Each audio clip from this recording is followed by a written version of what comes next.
Bismillahirrahmanirrahim. Assalamualaikum warahmatullahi wabarakatuh. Alhamdulillah, wassalatu wassalamu ala rasulillah, wala hawla wala quwata illa billah. Anak-anak sekalian, bagaimana kabar semuanya? Semoga selalu sehat, selalu dalam lindungan Allah Subhanahu wa Ta'ala, selalu semangat. Sekalipun saat ini kita melakukan proses pembelajaran jarak jauh. Anak-anakku sekalian, pada pertemuan yang lalu kita belajar tentang sejarah masuknya Islam ke Nusantara pada bagian pertama.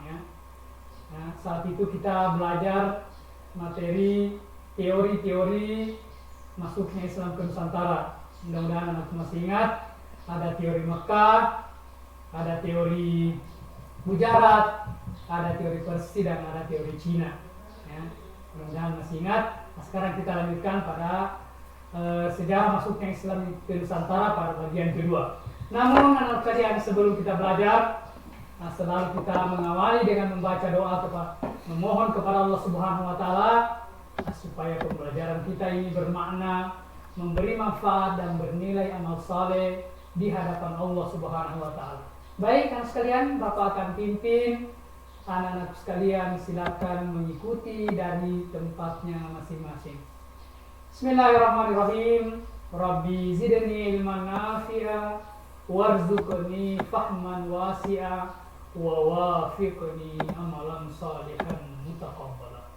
Ya Allah, berikanlah aku ilmu yang bermanfaat, pengetahuan yang luas, dan amal saleh yang diterima. Amin ya rabbal alamin. Baik anak-anakku sekalian, adapun yang menjadi pembahasan kita pada materi kali ini, kita lihat tujuan pembelajaran memahami sejarah masuknya Islam ke Nusantara.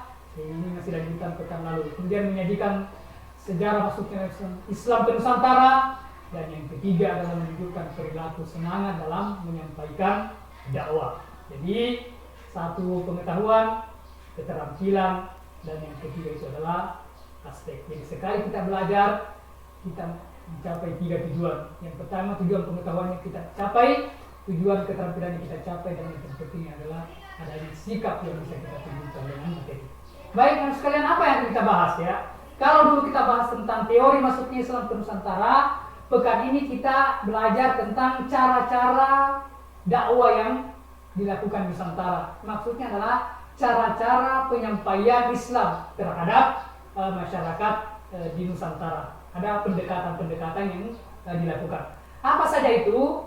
Kita lihat. Yang pertama adalah melalui perdagangan. Melalui perdagangan. Jadi proses penyebaran Islam melalui jalur perdagangan ini dilakukan oleh para pedagang Muslim pada abad ke-7 sampai abad ke-16 Masehi. Pedagang-pedagang tersebut yang berasal dari Arab, Persia, dan India maupun Cina, sebagaimana teori-teori sebelumnya, para pedagang Muslim itu dengan berdagang itu memanfaatkan kesempatan untuk berdakwah, menyebarkan dan menyampaikan Islam kepada masyarakat yang menjadi mitra dagang mereka. Karena mereka memiliki akhlak yang mulia, memiliki sikap sopan santun, memiliki sikap jujur dan dapat dipercaya, membuat daya tarik sendiri bagi penduduk-penduduk Nusantara, sehingga dengan pendekatan akhlak seperti itu mereka secara sukarela masuk Islam. Jadi ini pendekatannya dagang melalui perdagangan. Kemudian yang kedua melalui pernikahan. Nah, sebagian pedagang Islam ini itu ada yang bermukim dan tinggal di Nusantara. Lalu mereka menikahi wanita-wanita pribumi. Wanita-wanita pribumi yang ada di, terutama mereka itu menikahi putri bangsawan atau putri raja. Sehingga dengan pernikahan ini mereka sudah ada ikatan pernikahan, maka menyampaikan dakwah kepada mereka itu lebih mudah. Dari pernikahan ini mereka mendapatkan keturunan. Dari pernikahan ini juga keluarga bangsawan, keluarga raja itu banyak yang memeluk Islam, sehingga dengan berbaurnya melalui pernikahan ini terbentuklah perkampungan-perkampungan Muslim di wilayah-wilayah tertentu. Nah, perkampungan Muslim itu biasa diistilahkan dengan pakojan. Ya, pakojan. Kemudian yang ketiga adalah melalui jalur pendidikan, perdagangan, kemudian pernikahan. Yang ketiga adalah pendidikan. Apa maksudnya? Nah, jadi kalau pendidikan itu maksudnya adalah para juru dakwah itu atau para mubalik itu mendirikan lembaga pendidikan. Ya. Mereka mendirikan lembaga-lembaga pendidikan Islam di beberapa wilayah. Ya. Lembaga-lembaga pendidikan Islam itu berdiri sejak pertama kali Islam masuk ke Indonesia. Jadi sejak Islam masuk sudah ada lembaga pendidikan yang berdiri di masing-masing wilayah yang berbeda. Ya. Di tempat-tempat mereka itu memiliki juga nama yang berbeda-beda.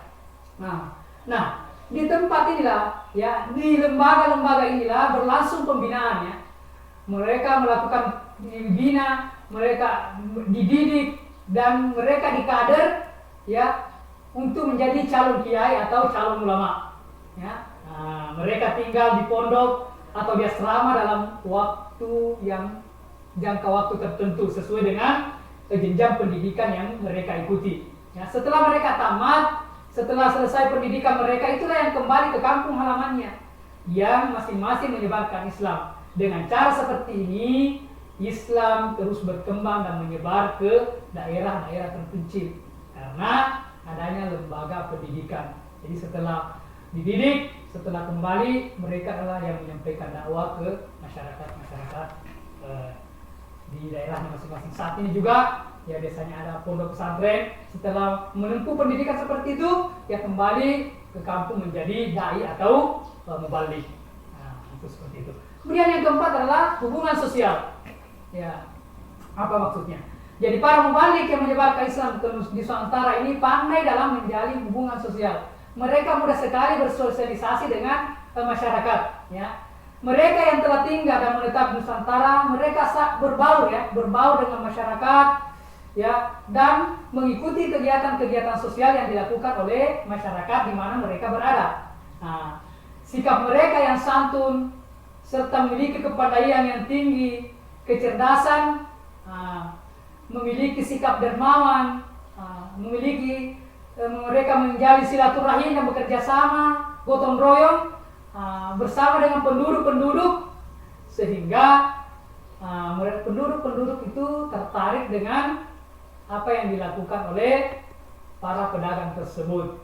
Pada kesempatan itu juga para pedagang tersebut menyampaikan ajaran Islam dengan cara yang bijaksana, ya, tidak memaksa dan tidak merendahkan.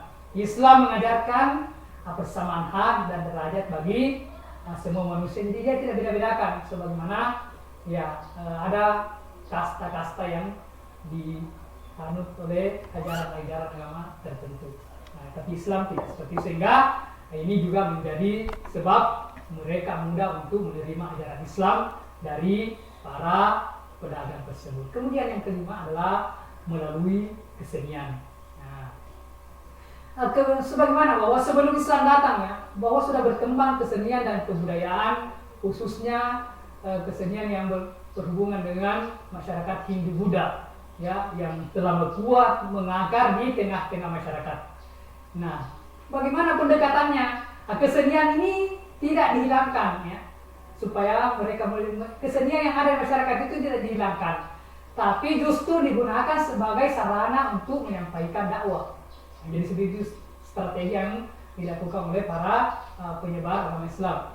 Ya, jadi seni itu tidak dihilangkan, tapi justru dengan seni itu mereka masuk dan menyampaikan dakwah lewat itu. Ya, ada beberapa cabang seni yang dikembangkan oleh para penyebar Islam. Di antaranya adalah seni bangunan, ya, ada seni pahat, ya, seni tari, musik, sastra. Ya, demikian pula dengan pertunjukan wayang. Ya, karena kental dengan masyarakat pada waktu itu adalah wayang, maka ini juga dijadikan sebagai sarana untuk menyampaikan dakwah, ya, melalui pertunjukan wayang. Ya, kalau biasanya pertunjukan itu dibayar, ya, disewa, maka pertunjukan itu wayang itu gratis, ya. Penonton hanya diminta agar mengikuti dan mengucapkan syahadat lain, dua kalimat syahadat. Dengan itu berarti mereka para penonton itu telah memeluk agama Islam. Jadi kesenian dijadikan sarana sebagai untuk menyampaikan dakwah. Jadi itu ada 5 ya, ada 5 cara-cara dakwah yang dilakukan oleh para penyebar dakwah di Nusantara ini. Yang pertama adalah melalui perdagangan, yang kedua melalui pernikahan, yang ketiga adalah pendidikan, yang kelima adalah kesenian, yang keempat adalah hubungan sosial. Jadi ada 5 ya. Mudah-mudahan ini bermanfaat bagi sekalian